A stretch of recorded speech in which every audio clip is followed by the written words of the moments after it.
자, 소유권 지난 시간에 소유권의 개념 잡았고 제한이 있다 그랬고 상린관계라는 게 있다 그랬습니다. 상린관계는 조문이 좀 많았죠. 그 조문하고 그 다음에 상린관계에 권리가 좀 있죠. 그 권리와 관해서 주의토지통행권이라는 거를 좀 정리하셔야 된다 그랬습니다. 그 상린관계로부터 발생하는 권리를 상린권이라고 부르는데 몇 개가 있어요. 소유권의 내용이기 때문에 따로 뭐 등기 같은 건 필요 없죠. 또 소유권도 소멸시에 걸리지 않죠. 우리 물권에 소멸해서 봤죠. 소멸시에 걸리는 물권이 지상권, 지역권이 있었죠. 소유권은 소멸시에 걸리지 않죠. 상린권도 당연히 소멸시에 걸리지 않을 겁니다. 그 상린권 중에서 요 주의토지통행권이라는 놈이 아주 중요해요. 그 중에 219조가 있습니다. 요 219조는 2항에 보면 보상하라고 되어 있죠. 유상통행권이라고 합니다. 그리고 무상이 있어요. 무상통행권이 있습니다. 두 가지가 있는데 그 중에 유상통행권을 좀 생각을 해봅니다. 219조가 이렇게 되어 있죠. 어느 토지와 공로 사이에 그 토지 용도에 필요한 통로가 없는 경우에 그 토지 소유자는 주위의 토지를 통행하거나 또는 통로로 하지 않으면 공로에 출입할 수 없어. 또는 주위 토지를 통행하거나 통로로 하지 않으면 과다한 비용이 들어. 이 두 가지 경우에 그 주위 토지를 통행할 수 있다라고 되어 있고요. 필요한 경우에는 통로를 개설할 수 있다라고 되어 있습니다. 그 다음에 이로 인하여 주위 토지 소유자가 입는 손해가 있겠죠.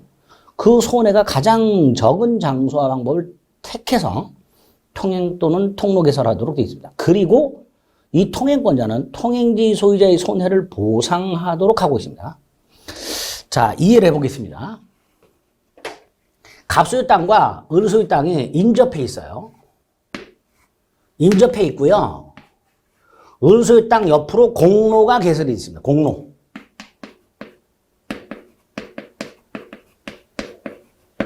공로라는 건 일반인의 통행에 제공되는 도로. 이렇게 되겠죠. 일반인의 통행에 제공되는 도로. 누가 다니더라도 제한이 없는, 이게 이제 공로가 될 겁니다. 문제가 생겼어요. 갑소유 땅이 맹지예요. 자, 맹지가 뭐죠? 주위가 도로가 없는 땅이죠. 주위에. 사면이 막혀 있는 땅이죠. 이 맹지 굉장히 많죠. 대한민국에. 어쨌든 갑소유 땅이 맹지입니다. 자, 그러면 갑은 이 공로의 통행, 출입을 하려면 부득 을소유 땅을 통행할 수밖에 없죠. 만약에 갑으로 하여금 을소유 땅을 통행을 못하게 하면 갑은 공로로 출입할 수 있는 방법이 없죠. 그게 첫 번째죠. 어느 토지, 갑소유 땅과 공로와의 사이에 그 갑소유 땅의 용도에 필요한 통로가 없어요. 자, 이게 두 가지가 있다. 하나는 갑은 주위 토지, 을소유 땅을 통행 또는 통로로 하지 않으면 공로에 출입할 수 없다. 이게 뭐예요? 맹지. 이게 맹지죠. 또 하나는 을소유 땅을 통행 또는 통로로 하지 않으면 과다한 비용이 든다. 자, 과다한 비용이 드는 경우 어떤 경우가 있을까 생각해 봅니다. 역시 갑소유 땅과 을소유 땅이 인접해 있고요. 을소유 땅에 공로가 이렇게 마련이 되어 있는데 갑소유 땅도 공로로 출입할 수 있는 통로가 있긴 있어요. 이렇게. 땅이 이렇게 생겼어. 자, 이렇게 갑소유 땅이 이렇게 생겨서 여기 통로가 있긴 있어. 근데 이게 폭이 너무 좁아. 폭이 좁아. 폭이 좁아서 을소유 땅을 통행하지 않고 여기를 통행하다 보면 비용이 너무 많이 들어. 예를 들어서 물건 하나 주문했는데 여기를 지나갈 수가 없어요. 이 물건이. 예를 들어서 중국집 배달통. 폭이 30cm밖에 안 돼. 통이 안 들어가. 그래서 여기서 드론을 띄워갖고 배달을 해. 갑이 드론비를 줘야 돼. 짜장면 하나 시켰는데 3만 원. 막 이렇게 되는 거예요. 그럼 갑은 을소유 땅을 통행하지 않으면 돈이 많이 들죠. 이런 경우 생각을 해보잖아요. 물론 이제 극단적인 얘기는 하지만 그렇게 이해를 하자. 다시 말해서 주위 토지 통행권은 갑소유 땅이 맹지거나 또는 갑소유 땅으로부터 공로로 통하는 통로가 있긴 있지만 제 기능을 제대로 못하는 경우, 이런 경우, 그 두 가지를 염두에 두고 만들어진 조문이에요. 그럼 정리하면 갑은 을소유 땅을 통행하거나 통로를 개선하지 않으면, 통로로 하지 않으면 아예 출입 불가하거나 비용이 많이 들죠. 자, 요런 경우에 갑은 주의 토지, 을소유 땅을 통행할 수 있고라고 되어 있죠. 통행을 청구하는 게 아니죠. 을의 허락을 받는 게 아니에요. 그냥 통행할 수 있어요. 이런 요건을 갖추게 되면 갑은 그냥 통행할 수 있습니다. 그러다 보니까 을의 입장에서는 좀 황당하죠.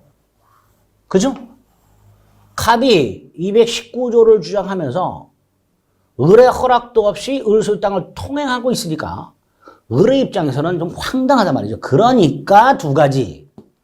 을의 손해가 가장 적은 장사 방법을 택해서 통행을 해야 되고 을에게 보상을 하라 이렇게 되어 있죠. 이런 걸 주의토지 통행권이라 합니다. 그런데 아무리 우리 민법이 이렇게 219조 주의토지 통행권을 만들어놨다 하더라도 갑하고 을은 충돌하게 돼 있어요. 일단 을은 갑을 막을 것이에요.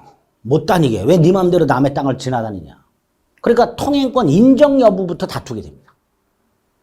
아무리 219조가 있다 하더라도 을의 입장에서는 나 이런 법 난 인정 못한다. 뭐 이런 식으로 다툼이 생길 수 있고요. 두 번째, 설령 통행권을 인정한다 하더라도 그 폭, 어느 정도 뭐 이런 것들이 다툼이 생기게 되겠죠. 그 다툼이 꽤 많아요. 그래서 판례가, 대법원 판례가 쭉 나옵니다. 이제 요거를 기본 과정에서 여러분들이 확인하셔야 됩니다. 이런 걸 주의토지 통행권이라 한다. 자, 오늘은 개념 잡습니다. 입문. 반면에 이제 220조 무상 통행권이 있는데 이건 하나만 딱 생각을 해봅니다. 어떤 경우를 생각해 보냐면 갑소유 땅이 있어요. 공로가 이렇게 되어 있는데 갑이요 땅을 쪼개서 일부만 을한테 팔아요. 일부만. 땅을 쪼개가지고 하나의 땅을 쪼개가지고 일부만 팔았는데 그 결과 요게 맹지가 됐어요. 요때 갑은 요 을소유 땅을 통행할 수 있는데 을에게 팔아먹은 그 땅을 통행할 수 있는데 요게 무상이 되는 거예요. 요게. 즉 을에게 보상할 필요가 없게 됩니다. 이런 식으로 유상통행권을 대원칙으로 하되 무상통행권이라는 것도 마련이 되어 있다. 자, 요 정도 확인합니다. 소유권 중에서 소유권 제한과 관련해서 상린관계라는 법률관계가 소유권에 마련이 되어 있고 그 상린관계와 관련해서 특히 상린권이라는 것 중에 주의토지통행권이라는 게 중요하다. 개념을 좀 잡았습니다. 소유권 취득이 나왔죠. 자, 소유권은 물권이죠. 물권 취득이죠. 즉 물권 변동이죠. 두 가지가 있었죠. 법률 행위에 의한 것과 법률 규정에 의한 게 있었죠. 그러니까 소유권도 매매계약 같은 법률 행위를 통해서 취득을 하거나 상속 등 법률 규정을 통해서 취득하겠죠. 그중에 매매 등을 통해서 취득하게 되면 계약을 하는 거니까 지난 시간에 봤던 186조가 적용이 돼서 계약을 하고 돈 주고 등기를 넘겨받으면 그 부동산에 대한 소유권을 취득할 거예요. 이제 문제가 이 법률 규정에 의한 건데 법률 규정에 의한 거 상속이나 경매 같은 게 있죠. 거기에다가 플러스 우리 민법은 별도로 취득 시효에 의한 소유권 취득이라든가 무주물 선점, 유실물 습득, 매장물 발견 등을 통해서 무주물, 주인 없는 물건, 유실물, 잃어버린 물건, 매장물, 어디에 묻혀있는 물건, 소유권을 취득할 수 있도록 해놨습니다. 그다음에 세 번째, 첨부에 의한 소유권 취득이 있는데 첨부에는 세 가지 제도가 있습니다. 부합, 혼화, 가공 이런 게 있어요. 이렇게 우리 민법은 소유권 취득 중에 법률 규정에 의한 소유권 취득, 그 중에 따로 법률에서 민법에서 요러한 경우에 요러한 사람이 요러한 물건에 대해서 소유권을 취득한다라고 규정을 하고 있는 게 있습니다. 요게 핵심. 소유권 취득 중에서 별도로 특별한 규정에 의해서 소유권을 취득할 수 있도록 하고 있는 제도들, 그 중에서 특히 취득 시효에 의한 소유권 취득이 아주 중요합니다. 취득 시효에 의한 소유권 취득이.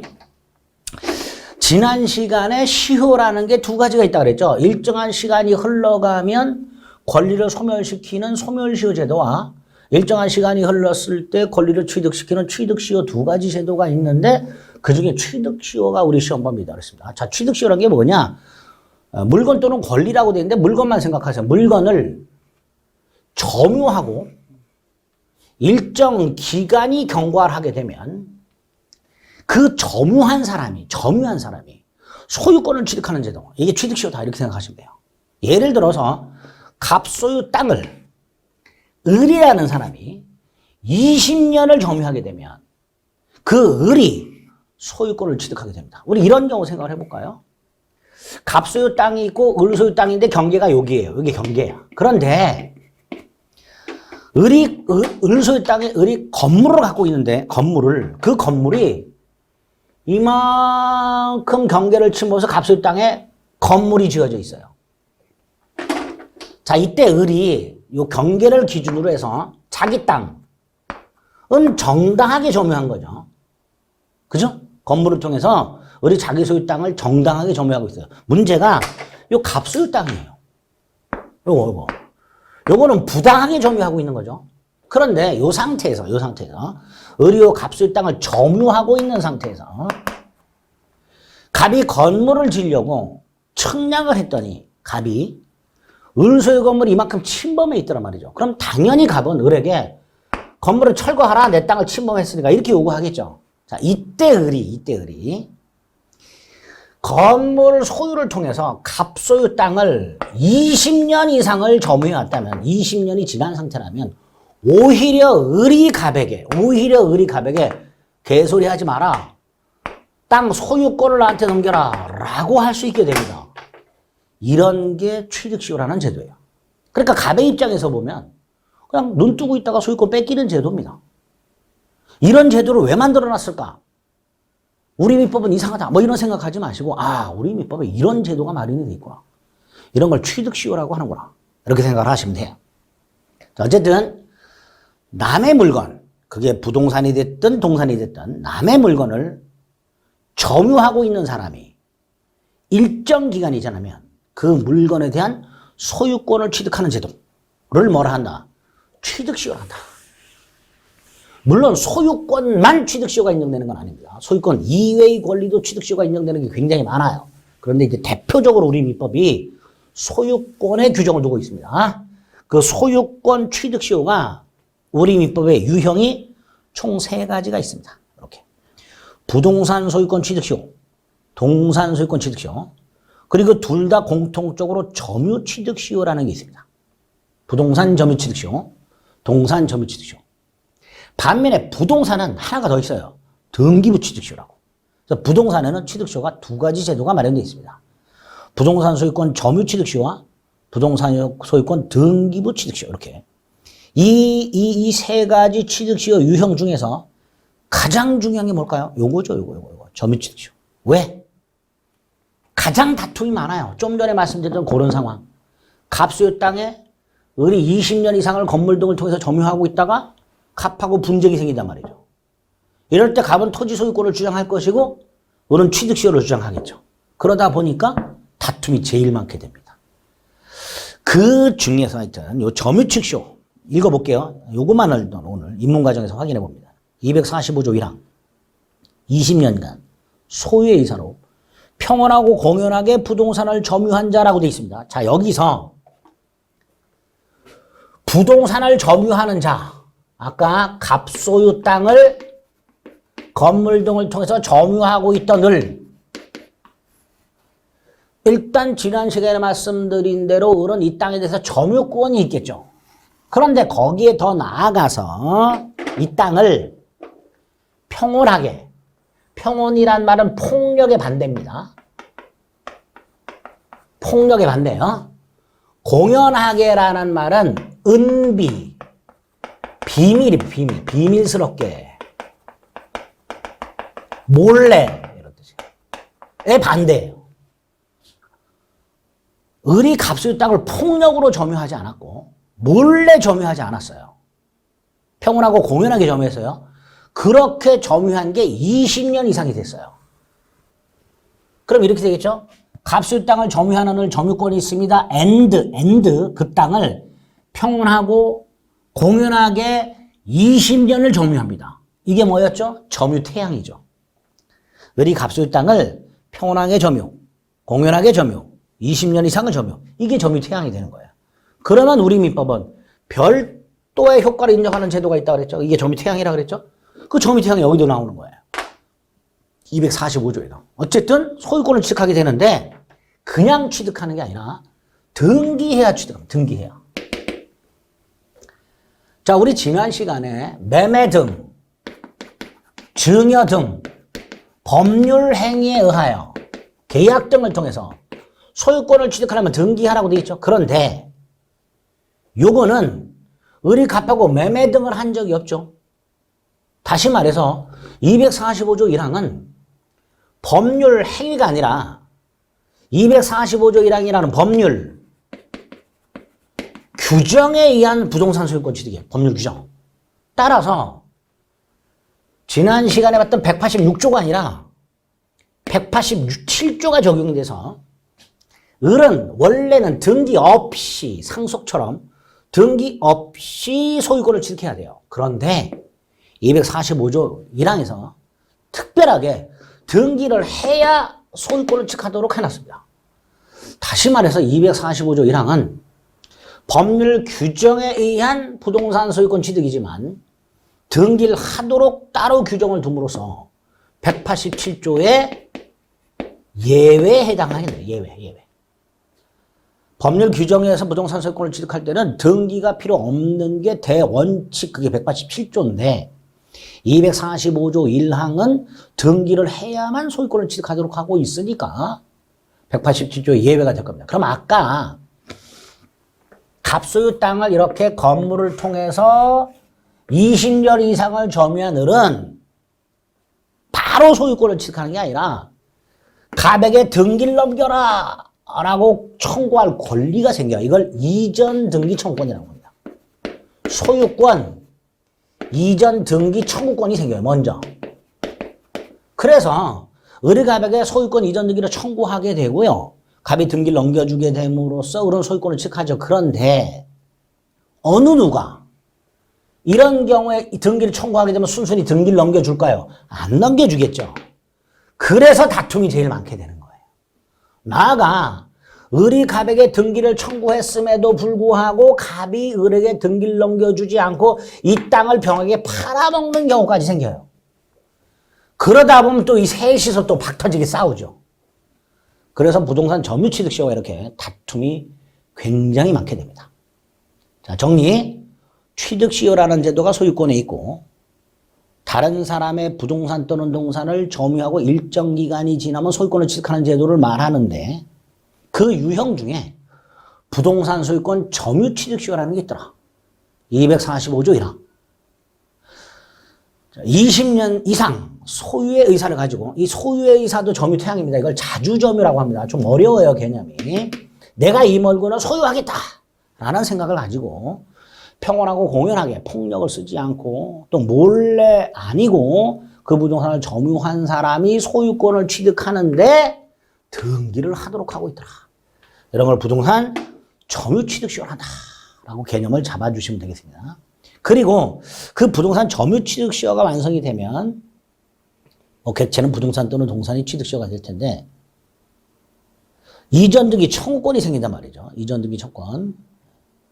그래서 을이 갑을 상대로 이전 등기를 청구합니다. 근데 갑이 순순히 등기를 넘겨줘요. 그럼 을은 소유권을 취득하죠. 자, 이때 을이 언제 소유권을 취득하는가를 247조 1항에서 또 규정을 해놓은 거예요. 뭐라고 돼 있어요? 전 2조. 자, 전이란 앞전자를 말합니다. 전 2조니까 앞에 있는 두 개의 조문이니까 245조하고 246조를 말하겠죠. 즉 부동산 동산 취득시효 규정에 의한 소유권 취득은 점유를 시작한 때로 소급한다. 소급이라는 건 거슬러 올라간다. 옛날로 거슬러 올라간다. 이런 뜻입니다. 이게 소급이라는 뜻이에요. 점유를 개시한 때로 소급해서 소유권을 취득하게 됩니다. 그러면 예를 들어서 아까 갑소유 땅을 을이 건물을 통해서 점유를 시작한 날짜가 한 98년도 1월 1일부터 점유를 시작했다. 을이 갑소유 땅을 98년도 1월 1일부터 점유를 개시했다. 1월 10일이라고 할게요. 그 다음에 20년이 진행이 된다. 이걸 취득시효 기간 진행이 된다라고 얘기를 해요. 그래서 20년이 딱 되었다. 요거를 취득 시효가 완성이 되었다. 이렇게 말을 합니다. 완성이 됐다. 자, 이때 을은 바로 소유권을 취득하는 게 아니라 이전 등기 청구권이 생긴다 그랬죠. 자, 이 이전 등기 청구권이 언제 생겨요? 98년 1월 10일부터 20년 뒤. 자, 기간 계산은 다음 날부터 계산합니다. 1월 11일부터. 그럼 20년이라면 2008년, 2018년 1월 11일이 말일이 됐는데 그 전날. 98년 1월 11일 전날. 1월 10일. 2018년 이 계산은 정확하게 몰라도 돼요. 1월 10일 24시에 시효가 완성이 됩니다. 2018년 1월 10일 24시에 시효가 완성이 되고요. 이때 그런 이전등기 청구권이 생기는 거예요. 자, 이 이전등기 청구권을 20년이 되는 그날, 즉 시효가 완성되는 날 소유자. 시효가 완성되는 날 그 땅의 소유자. 예를 들어서 이 땅이 계속 갑소유였다. 그럼 갑.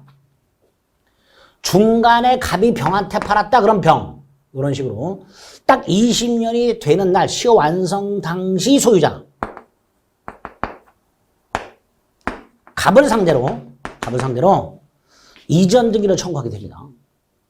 이때 갑이 등기를 안 넘겨주는 게 보통이지만 만약에 갑이 뭐 땅값도 얼마 안 되고 을하고 분쟁도 머리가 딱딱 아프고 그러면 등기를 넘겨준다. 만약에 2018년 6월 10일쯤 을에게 소유권 등기를 넘겨줬다. 갑이. 그럼 을은 소유권을 취득하죠. 취득하는데 2018년 6월 1일부터 소유권을 취득하는 게 아니라 처음으로 거슬러 올라가서 점유를 시작한 때 이때부터 을 소유가 됐던 거예요. 이때부터. 2018년 6월 10일부터 을 소유가 되는 게 아니라 점유를 개시한 때로 거슬러 올라가서 소급해서 을의 소유권을 취득하게 됩니다. 딱 여기까지만 생각을 해주세요. 왜냐하면 요 사이에 이 땅에 대한 재산세를 갑이 냈겠죠. 근데 을이 취득시효가 완성돼서 소유권을 취득하게 되면 여기부터 소유권을 취득하는 거니까 결과적으로 갑은 남의 땅에 대한 재산세를 낸 게 된 거란 말이에요. 그러니까 당연히 갑은 을에게 야 내가 재산세 낸 거 돌려달라 뭐 이런 식으로 다툼이 생길 수가 있단 말이에요. 그런 건 생각하지 마시고 그런 것까지 생각하지 마시고 을의 취득시효에 의한 소유권 취득은 소급해서 효력이 생긴다. 딱 요 정도를 기억을 해 두시면 되겠습니다. 이런 걸 취득시효라 한다. 그 중에 부동산 점유 취득시효라는 게 어떤 건지 개념을 잡았습니다. 그 다음에 이제 동산 소유권 취득시효가 이건 신경 쓰지 마시고요. 자, 우리는 지금 소유권 취득 중에서 법률 규정에 의한 소유권 취득을 보고 있습니다. 취득시효 봤고요. 그 다음에 무주물 선점, 유실물 습득, 매장물 발견이라는 게 있어요. 간단하게 보시면 돼요. 이거는. 무주물이란 게 뭐예요? 주인이 없는 물건이죠. 즉 소유자가 없는 물건이죠. 근데 이 무주물은요, 두 종류로 나눕니다. 당연히 무주의 동산과 무주의 부동산으로 나눠서 무주의 부동산은 국유입니다. 무주의 동산만 소유의 의사로 점유한 자가 소유권을 취득하도록 하고 있습니다. 이게 무주물 선점이라는 제도입니다. 반면에 유실물이란 건 이렇게 돼 있죠. 점유자의 의사에 의하지 않고 점유를 떠난 물건이라고 돼 있죠. 즉 잃어버린 물건 생각하시면 돼요. 이게 유실물이죠. 도품이 아닌 거예요. 유실물이란 잃어버린 물건입니다. 그런데 이 유실물은 무주물이 아니죠. 소유자가 있을 거 아니에요. 그러니까 공고를 해야 돼요. 내가 이런 물건을 습득했다. 소유자는 나타나서 가져가라. 이런 식으로. 공고를 했는데 여기서 말하는 법률은 유실물법을 말합니다. 거기에서 정한 대로 공고를 했는데 6개월 내에 소유자가 나타나질 않아. 그럼 습득한 자가 소유권을 취득하도록 되어 있습니다. 이걸 유실물 습득이라고 합니다. 개념상 유실물은 당연히 동산에 하나겠죠. 부동산을 잃어버렸어. 이런 건 있을 수가 없겠죠. 자, 세 번째가 매장물이죠. 매장물이란 토지 등에 매장되어 있는 물건. 말 그대로 어떤 물건에 묻혀있는 물건. 이걸 말합니다. 그거를 내가 발견을 했어요. 매장물을. 그럼 이 발견한 자가 역시 유실물법 등에 통해서 공고를 해야 돼요. 왜? 매장물은 무주물이 아닙니다. 주인이 있을 수 있어요. 그래서 이것도 공고를 해야 돼. 그리고 유실물 습득과는 달리 1년 내에 소유자가 권리를 주장하지 않으면 그 발견자가 소유권을 취득하는데 이 매장물은 조금 독특한 게 있죠. 갑소유 땅에 공사를 하기 위해서 을이 포크레인을 갖고 굴착을 하다가 을이 매장물을 발견해. 그리고 공고를 했어. 1년 내 소유자가 나타나지 않았어. 그럼 얘가 소유권을 취득하는데 갑이 반발하겠죠? 야, 내 땅에서 발견한 거니까 나한테도 권리가 좀 있지. 이런 식으로. 즉 타인 물건으로부터 매장물을 발견한 경우 공고를 했는데 1년간 소유자가 나타나지 않으면 발견자가 소유권을 취득하는데 다만 타인 물건에 묻혀있던 물건이니까 그 타인과 절반씩 소유권을 취득하도록 하고 있어요. 이런 걸 매장물 발견이라고 하게 됩니다. 앞에 있는 무주물, 선점, 동산만 됐죠. 유실물도 개념상 동산만 되죠. 반면에 매장물은 부동산도 된다라는 게 판례예요. 근데 거기까지 이제 신경 쓰지 마시고, 법률 규정에 의한 소유권 취득이라고 취득시효라는 제도 외에, 무주물 선점에 의한 소유권 취득, 유실물 습득에 의한 소유권 취득, 매장물 발견에 의한 소유권 취득 같은 것들이 따로 규정이 있구나. 단 이런 무주물이나 유실물이나 매장물이 학술, 기술과 예능, 고고학적으로 중요한 물건 싸잡아서 뭐라고 하면 돼요? 문화재죠. 이 문화재에 대해서는 무주물 선점, 유실물 습득, 매장물 발견에 의한 소유권 취득을 인정하지 않고 국유가 됩니다. 국유. 그리고 국가가 습득자, 발견자 등에게 보상을 하도록 이렇게 되어 있습니다. 자, 법률 규정의 소유권 취득 또 첨부라는 제도가 있습니다. 첨부. 이 첨부라는 제도는 세 가지 형태가 있는데요. 부합, 혼화, 가공 이 세 가지 형태가 있는데 첨부라는 건 소유자가 다른 갑소유 물건과 을소유 물건이 이 소유자가 다른 두 개의 물건이 합체 또는 섞여 새로운 물건이 만들어지거나 또는 갑소유 물건에 을이 노력을 들여서 을이 노동력을 제공해서 을이 열심히 갑소유 물건을 이렇게 만들고 저렇게 만들고 노력을 들여서 새로운 물건이 만들어져요. 이런 식으로.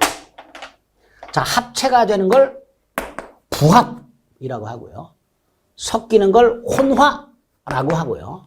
노력을 들이는 걸 가공 이렇게 부릅니다. 이렇게 소유자가 다른 두 개의 물건이 합체가 되거나 소유자가 다른 두 개의 물건이 섞이거나 타인 물건에 노력을 들여서 새로운 물건이 만들어집니다. 이렇게 되면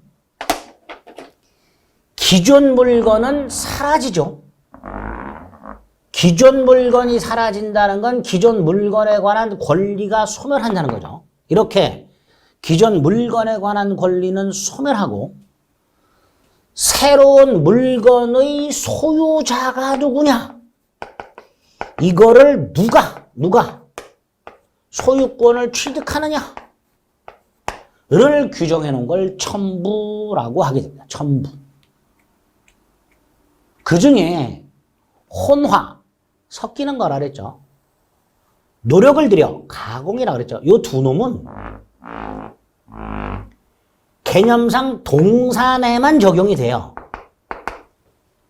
부동산이 섞이거나 부동산의 가공을 통해서 새로운 물건을 만들어내지 못합니다. 그래서 혼화하고 가공은 동산에만 적용이 돼요.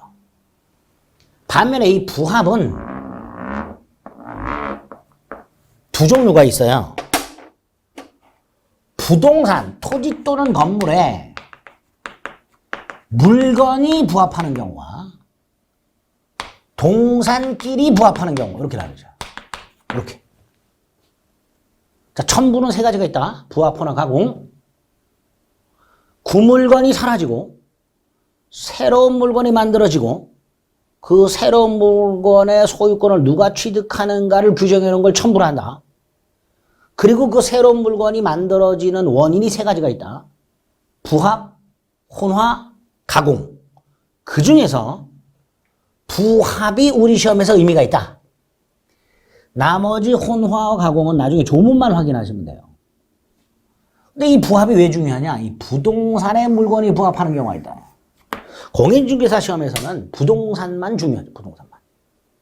동산거래 공인중개사는 없죠. 그러니까 부동산의 물건이 부합하는 거. 요게 문제가 됩니다. 자, 이렇게 첨부의 개념을 잡습니다. 그 다음 부합이 있어요. 소유자를 각기 달리하는 수 개의 물건이 결합해서 즉 합체가 돼서 하나의 물건이 되는 걸 말합니다. 갑소유 땅에 을이 나무를 식재.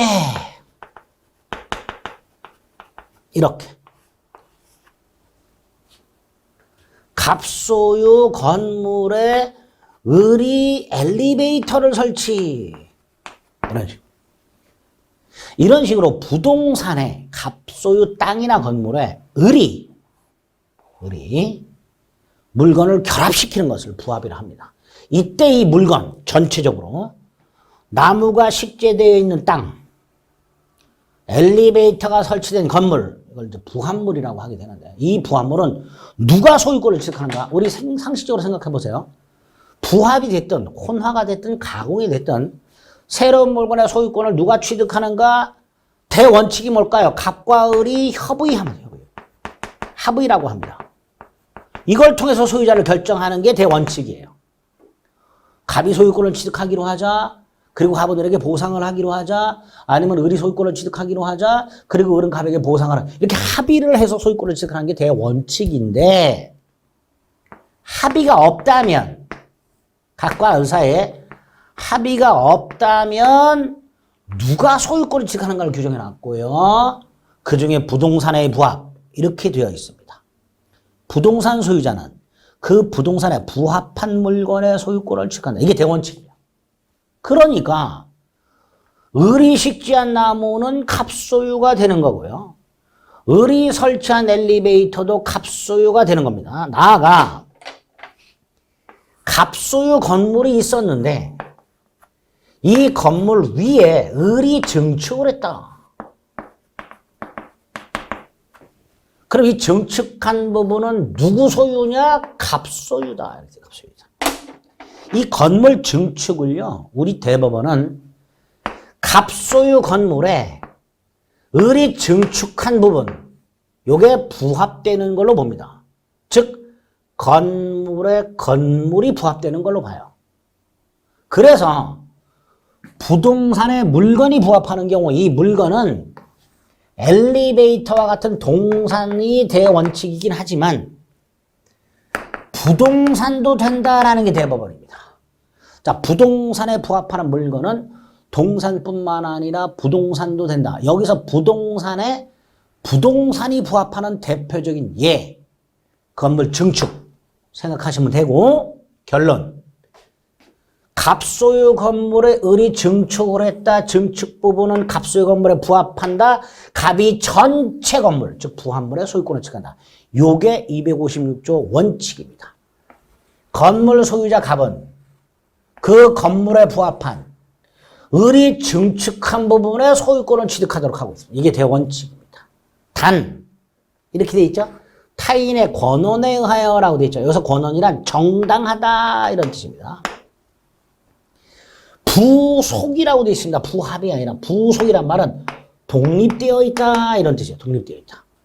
타인이 정당하게 부속시킨 독립한 물건은 그러하지 아니하다. 즉 갑이 소유권을 취득하지 못한다. 을소유다 이렇게 돼 있는 거예요. 이해를 해볼게요. 갑소유 건물에 을이 증축을 합니다. 증축 부분은 원칙이 갑소유라 그랬어요. 그런데 을이 갑소유 건물 임차인으로서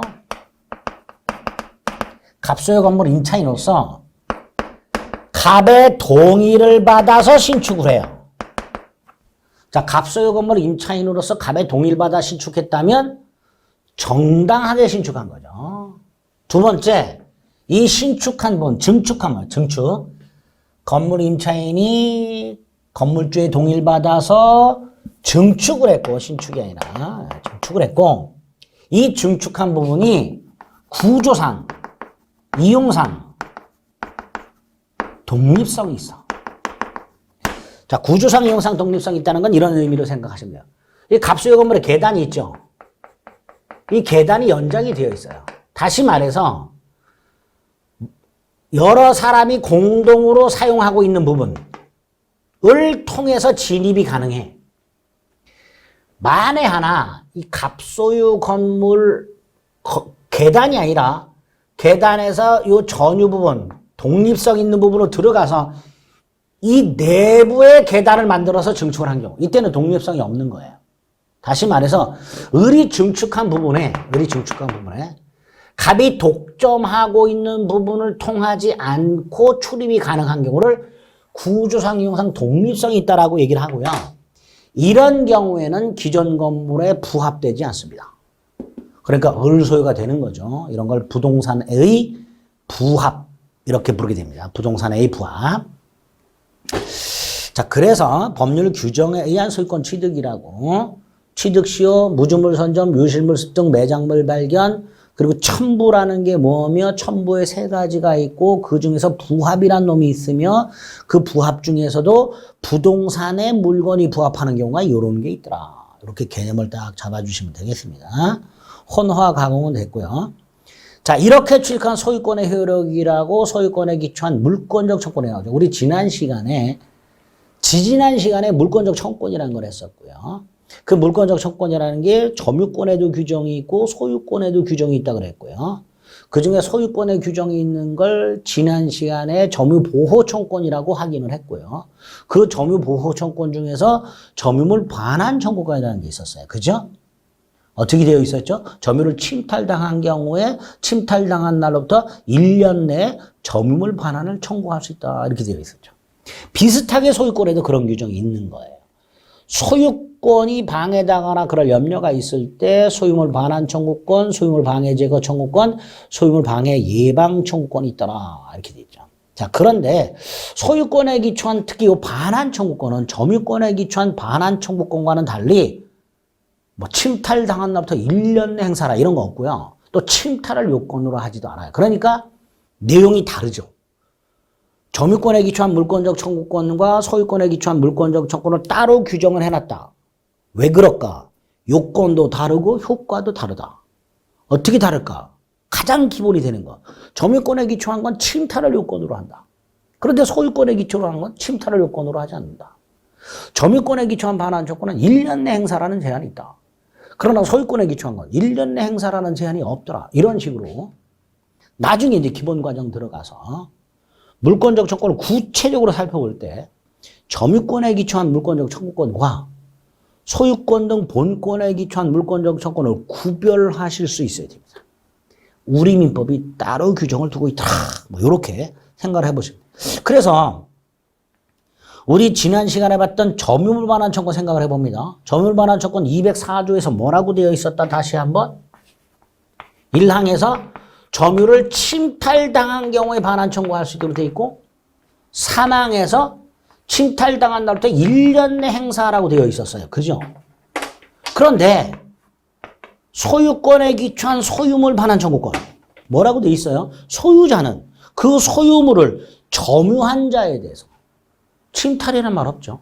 점유한 자에서 반환을 청구할 수 있다라고 되어 있습니다.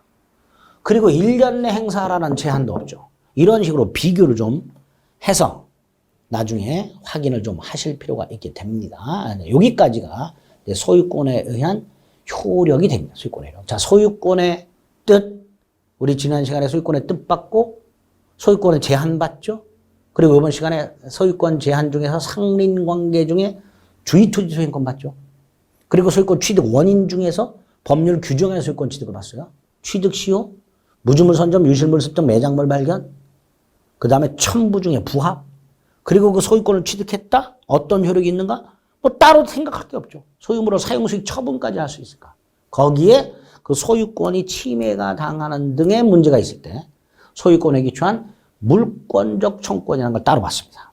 그 다음에 이제 중요한 공동소유랍니다. 자, 공동소유. 이것도 아주 중요한데 개념을 좀 잡으셔야 되는데 공동소유는 물건이 하나예요. 물건이 하나니까 소유권이 몇 개예요? 하나겠죠. 일물일권. 자, 물건이 하나고 소유권도 하나인데 소유자가 두 사람 이상이야. 즉 하나의 물건에 대해서 하나의 소유권이 있는데 요거를 가불이 공동으로 소유하고 있다는 말이에요. 그럼 이 각과 을은요, 하나의 소유권을 쪼개서 가지고 있겠죠. 쪼개서. 그 하나의 소유권이 쪼개진 걸 지분이라고 하게 됩니다. 이렇게 물건이 하나고 소유권이 하나인데 소유자가 여럿이 있는 형태를 공동소유라고 하고요. 공동소유. 이 공동소유가 이 공동으로 소유하고 있는 사람들, 요 둘이 어떤 관계가 있는가에 따라서 세 가지 형태가 있습니다. 공유, 합유, 총유. 요 세 가지가 있어요. 공유, 합유, 총유 세 가지 형태가 있고 이 세 가지 중에서 공유가 제일 많아요. 그리고 합유하고 총유는 드물어요. 합의하고 총유는 드물고 요 합의하고 총유는 공유자들 사이에 끈끈한 관계가 있어요. 좀 끈끈한 관계가 있어요. 그래서 합의하고 총유보다는 공유가 시험 문제에 집중해서 출제가 됩니다. 그래서 공동소유, 공유, 합의, 총유 중에서 합의와 총유의 개념을 먼저 잡고 합의, 총유를 뺀 나머지는 다 공유다라고 생각하시면 돼요. 합의, 총유를 뺀 나머지는 다 공유다. 그래서 입문 과정에서는 공동소유의 개념, 하나의 물건, 하나의 소유권, 수인의 소유자 이렇게 생각하시고 그 수인의 소유자, 즉 공동소유자들 사이에 어떤 관계가 있는지에 따라서 세 가지 공동소유 형태가 있다. 그리고 합의와 총유를 뺀 나머지는 다 공유다. 이렇게 일단 개념을 잡으신 다음에 합의 총유를 먼저 보고 공유의 개념을 잡으시면 돼요. 자, 합의를 먼저 봅니다. 합의란 이렇게 돼 있죠. 271조에서 법률의 규정 또는 계약에 의해서 여러 사람이 조합체로서 물건을 소유한 때라고 되어 있습니다. 자, 여기서 이 조합체가 뭐냐? 조합체. 조합체란 얼핏 보기에 단체처럼 보이죠? 우리 노동조합 뭐 이런 것처럼. 이 단체가 아니에요. 민법에서 말하는 조합이란. 민법에서 말하는 조합이란 동업계약관계예요. 이렇게 생각하시면 돼요. 동업계약관계. 갑과 을이 폐차장을 동업합니다. 동업하기 위해서. 자, 폐차장을 동업하려면 땅을 하나 사야 되겠죠. 그래서 갑과 을이 공동으로 출자를 해요. 갑이 1억, 을이 1억, 합이 2억. 그걸 가지고 땅을 삽니다. 이때 이 땅을 합유물이라고 하고요. 갑과 을이 공동 소유하게 되는데 그때 공동 소유를 뭐라 한다? 합유라고 하게 돼요. 합유. 즉 합유는 동업자 사이의 공동 소유 관계. 여기 우리 민법상 조합이 뭐라 해서 공동 사업을 경영한다고 그랬죠. 서로 재산을 출연해서 상호 출자. 그게 뭐예요? 동업이죠. 이럴 때 소유 형태가 합유가 되죠. 당연히 합유는 A 토지를 갑과 을이 합유하고 있을 때 각각 출자한 액수만큼 지분이 있을 거예요. 지분. 2분의 1씩. 이때 이 지분 처분이 자유롭지 못합니다. 예를 들어서 갑이 A 토지의 2분의 1 지분 갖고 있고요. 합유. 을이 2분의 1 지분을 갖고 있을 때 갑이 이 지분을 팔아. 자, 여기서 지분을 판다는 것은 을의 입장에서는 어때요? 동업자가 바뀌죠. 그러니까 함부로 처분 못하죠. 그래서 조합은 함부로 지분을 처분하지 못하도록 하는 제한을 가하고 있습니다. 그게 공유와 결정적으로 다른 점입니다. 공유는 지분 자유롭게 처분할 수 있어요. 합유는 그런 자유가 없습니다. 자, 이렇게 합유의 개념을 잡아주세요. 합유란 동업자 사이의 공동소유를 말한다. 자, 반면에 총유는 뭐냐? 총유는 또 이렇게 돼 있어요.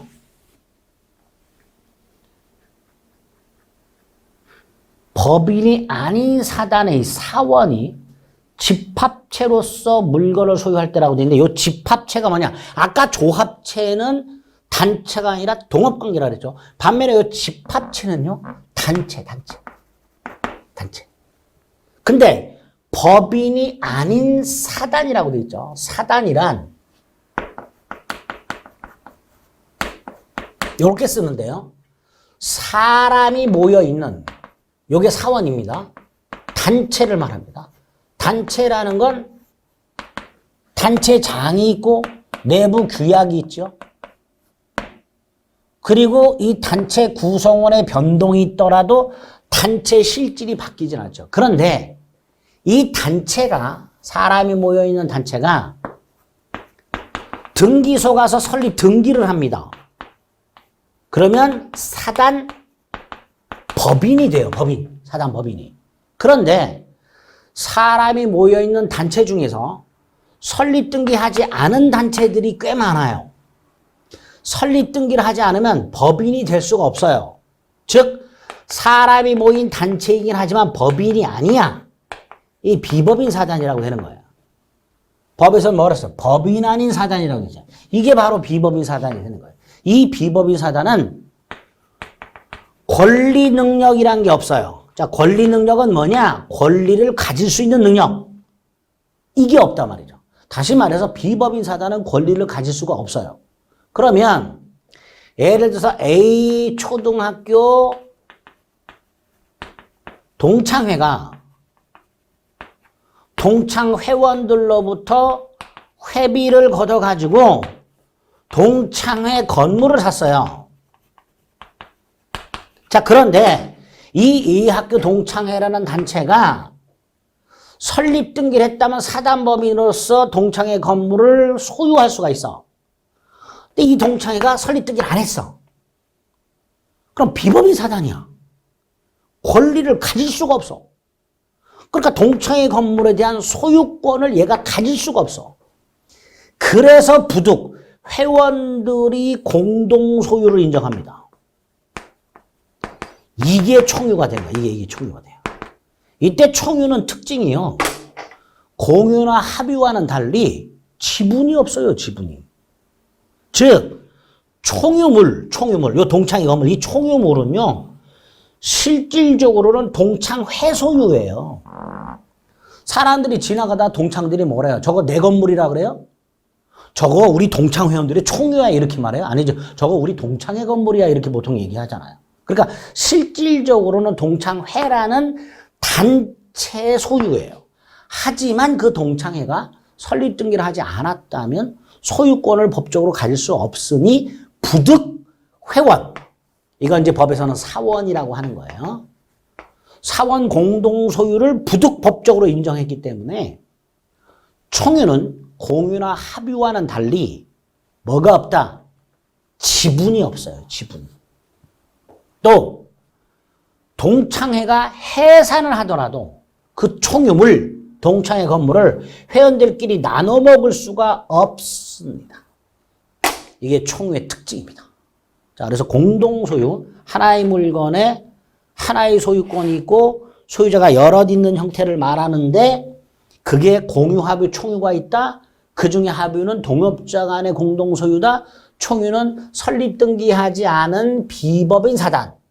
권리 능력이 없다 그랬죠? 권리 능력 없는 사단이라고 하는데 그 구성원, 사단 공동소유, 사원 공동소유를 총유로 한다. 그럼 마지막 공유는 합유도 아니고 총유도 아니고 다시 말해서 공동소유자 간에 아무런 인적 결합이 없어. 이게 공유가 되는 거죠. 그래서 공유를 가면 이렇게 돼 있죠. 그냥 물건이 지분에 의해서 여러 사람 소유로 된 때 이게 공유가 되는 거예요. 대표적인 게 뭐가 있을까요? 상속재산이 있겠죠. 공동상속재산. 갑이 A 토지를 소유하고 있다가 사망을 했고 아들이 둘이 있더라. 그럼 이 A 토지는 을과 병이 상속을 받지요? 자, 이 상속인들, 을과 병, 동업관계도 아니지요? 비법인 사단 구성원도 아니지요? 을과 병 사이는 아무런 계약관계가 존재하지 않지요? 단체 구성원도 아니죠? 이게 뭐가 되는 거예요? 공유가 됩니다.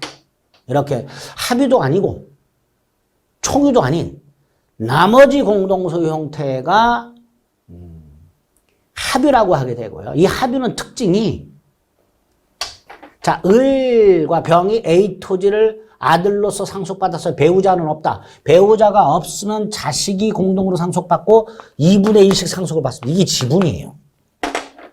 이때 공유자들은 요 지분, 다른 공유자의 동의 없이도 얼마든지 팔아먹을 수 있는 자유.